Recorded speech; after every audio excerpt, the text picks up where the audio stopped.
Welcome back to The Baby Settler. I'm Hillary, registered nurse, board certified lactation consultant, and mama to 3. Today I'm going to talk to you about natural methods of induction.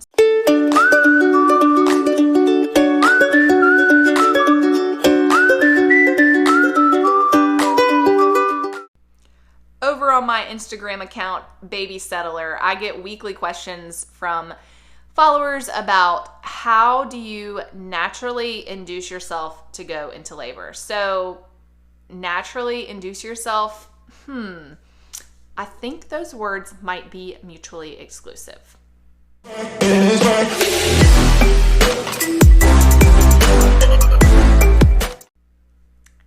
Induce means to put you in labor. Naturally means your body goes into labor without being put into labor. So yeah, I'm going to say that those are mutually exclusive. But here, I'm going to tell you about ways that you can help your body go into labor. You could probably Google it and find a million recommendations, but having had 3 children of my own and also being a seasoned labor and delivery nurse, I'm going to tell you some methods that I personally used and that I also have found have been helpful to other women as they have come into the hospital wanting more of a natural type delivery and less medical induction, but also wanting to kind of help their body along to have their baby.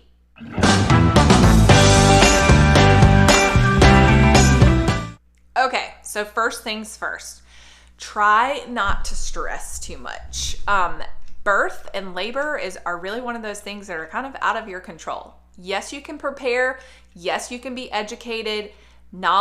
Having knowledge about the birthing process and what to expect definitely will help you feel confident and more relaxed and less anxious, which is all going to help you have a better birthing experience. But realistically, the actual birthing experience is outside of your control. You don't really know exactly what is going to happen at delivery. There are some choices that you can make that may make your birthing situation a little bit more high risk or less high risk. But as far as the actual process goes, it's out of our control. So I don't want you to stress too much about trying to make a specific birth plan and going into it with a fine-tooth comb birth plan about exactly what you want to happen, because I've found that women that do that tend to be more let down in the postpartum period because things didn't go exactly according to plan. That being said, I definitely recommend that you have a plan, but let's have it be more of an outline and have the knowledge to be able to be assertive in your care, be able to ask the right questions, and also feel like you are an active participant in your plan of care. That's going to set you up for the best success of having the birth plan that you would like to have.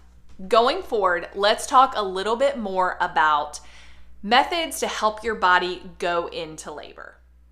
Full disclosure, if this is not your first baby and you have other little ones around, I'm going to use the word sex, nipple stimulation, and semen in this video. So yeah, you might want to have them go in the other room, or maybe they're, young enough that they have no idea what those terms even mean anyway. So I'm going to circle back to those terms in a little while. But first thing I want to tell you about walking. Walking is so helpful in really any physical exercise that you can do. Obviously, you want to make sure that you're not doing anything too strenuous as you approach your due date and you're kind of in those last couple weeks of pregnancy. But walking is super helpful. Just walking, helping your baby drop into your pelvic, kind of get that head engaged on your cervix is going to be super, super helpful. So walking may not be the most comfortable thing to do at the end of pregnancy, but it definitely is going to help you be better prepared. Staying active, really, there's all kinds of prenatal yoga that you can do. Downward dog is helpful. Arching your back like a cat. And then I'm not really a yoga person, so I'm not sure exactly what the terms are. Yeah, somebody help me out. But doing some different poses is going to help you with helping your baby really engage in your pelvic in your pelvis and really helping you get that pressure on your cervix. So that you want to stay active. Make sure that you're staying active towards the end of pregnancy. Another question I get on Instagram a lot is about sweeping membranes.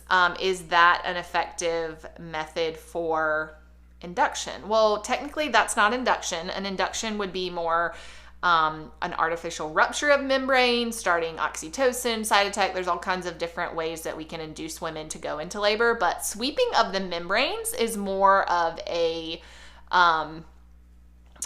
it kind of works as like a prepping your body. So if your body is not close to being ready to go into labor, then doing a sweep of the membranes is probably not going to do anything for you. If your body's kind of like right on the verge of going into labor, that's something that you can ask your OB provider about. I had that with my second and third child, and I went into labor within 24 hours of both of those. So my body was ready. I was already several centimeters dilated, but it's definitely a method that you can talk to your OB provider about. Castor oil, never used it. Never told anybody to use it. I have known people that have used it to help them go into labor, and yeah, it was effective, but it had some side effects that I personally would rather not have. Okay, let's talk about sex. Have you been having sex during pregnancy? You don't have to tell me. That being said, semen is a natural prostaglandin. So prostaglandin is something that softens your cervix and helps your cervix dilate and be ready for induction. So let's just say that you have a medical reason for an induction of labor, or maybe you just want to be induced at 39 weeks. If your cervix is not favorable for induction, so favorable for induction, we can calculate a Bishop score, which could be a whole nother vlog video. But for here, I just want you to know the term Bishop score in favorable cervix. If your cervix is not favorable for induction, you have a low Bishop score, then your OB provider is probably going to do something to help prepare your body for induction. And that is going to be usually in the form of a prostaglandin. So we can use something called Cervidil. Cytotec has been used in the past. It's not quite as popular anymore, but Cervidil is a really popular medication that can be inserted inside. It's right at the posterior of your cervical opening, and it really helps your cervix to be softened and prepared for labor. Semen is also a prostaglandin. So if you feel like you want to have sex at the end of pregnancy and you've been cleared by your OB provider to do that, honestly, that is my best tip for a natural induction. Let me back up. A natural way to prepare your body to naturally go into labor is going to be sex, for sure. Another thing about sex is nipple stimulation. And maybe you can have nipple stimulation without sex. I don't know.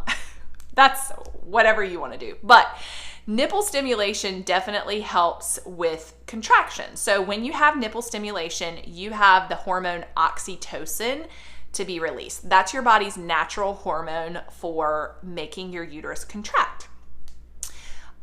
With the nipple stimulation, you're gonna have some contractions. Also, if you're having sex and you have an orgasm, your uterus is gonna contract. So I just said orgasm on YouTube.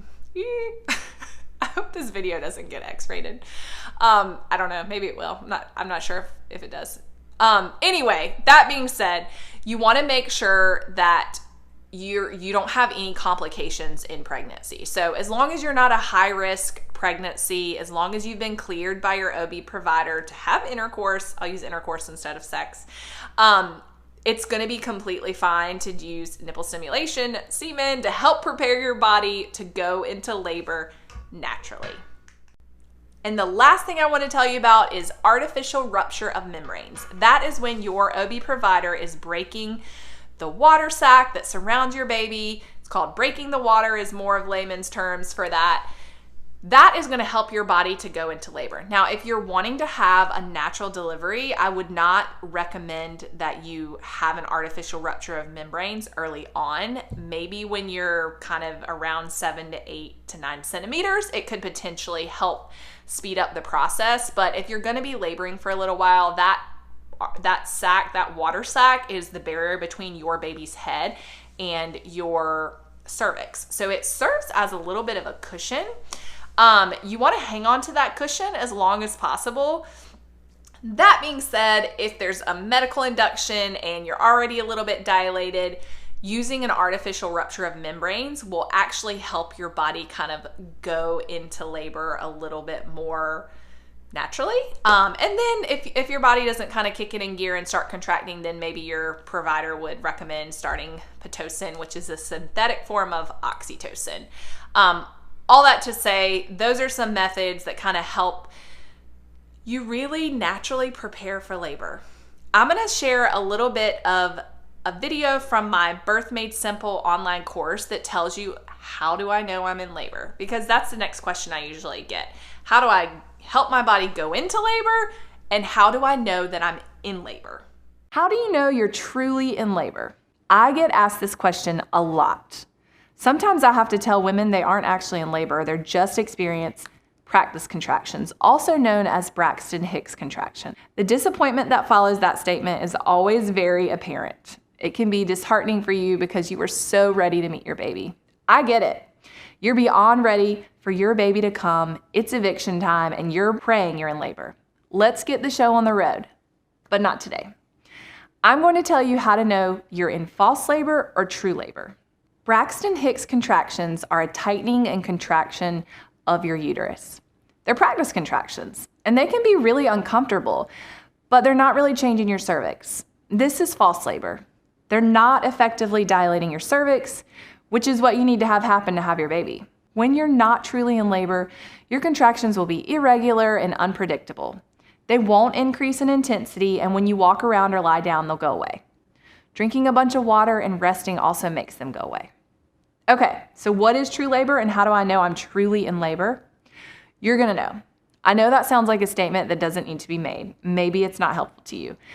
But patients I've seen in the hospital, maybe once or twice or more, when they thought they were in labor but weren't, when they do finally come back, because I promise it will happen at some point, and they're actually in labor, they will tell you this is very different. True labor feels like menstrual type cramps. If you've experienced intense menstrual cramps before, that's kind of what early labor contractions feel like. The pain starts to cramp in your lower abdomen and then your back and your uterus contract and tighten. They make you uncomfortable and they're noticeable. A lot of the time you'll have increasing pelvic pressure, which you can experience during the end of pregnancy, but this will be a change from what you've been experiencing. It's a constant pressure that doesn't go away and it seems to get more intense. It could be you noticed something a couple hours ago and now your contractions are undeniable. This is what happened to me with my second child. I was cooking dinner, feeling like something was different, lots of pelvic pressure. The contractions started to increase in frequency and duration.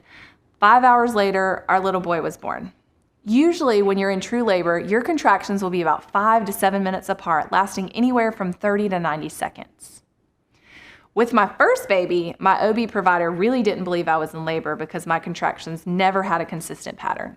I could tell they were getting more intense and they were more painful, but when I sat down and paid attention to the frequency, there wasn't a pattern. They started lasting longer, and I convinced my husband we just have to lie and say they were coming every 5 minutes because I needed to go to the hospital. When I showed up at the hospital 7 centimeters dilated, my OB agreed that I was actually in labor. Real quick, let me clarify what I mean by frequency and duration. From the start of one contraction to the start of the next contraction is what you consider the frequency. And the duration is from the start of the contraction to the end of that contraction. That's good to clarify because your provider is going to ask you about the frequency and duration of your contractions when you suspect you're in labor. Takeaway is this: irregular contractions aren't increasing in intensity, probably means you're not in labor. Regular contractions that increase in intensity, you should call your OB provider. That being said, with my first pregnancy, my contractions were 7 minutes apart, 5 minutes apart, and then 12 minutes apart. They were all over the place.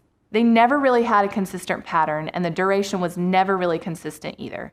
But the key point here is this. If your contractions are becoming more intense, it's an indication it's probably changing your cervix, which is the major difference between Braxton Hicks contractions and true labor contractions. If you think you're in labor and you go to the hospital, you're gonna get your cervix checked. If you're 2 centimeters dilated, you're having contractions, you'll likely hang out for a few hours and see if your cervix is gonna change. In a few hours, if you're still 2 centimeters dilated, well, you're probably not really in true labor. You might be in early labor, and maybe your body's preparing for labor process with practice contractions, but it's not go time. You're probably gonna be sent home with instructions to come back if you notice a change or if your contractions become more intense or your water breaks. I hope this information was helpful to you, and if you found it helpful, don't forget to hit subscribe so you get notifications about my videos that go live every Monday.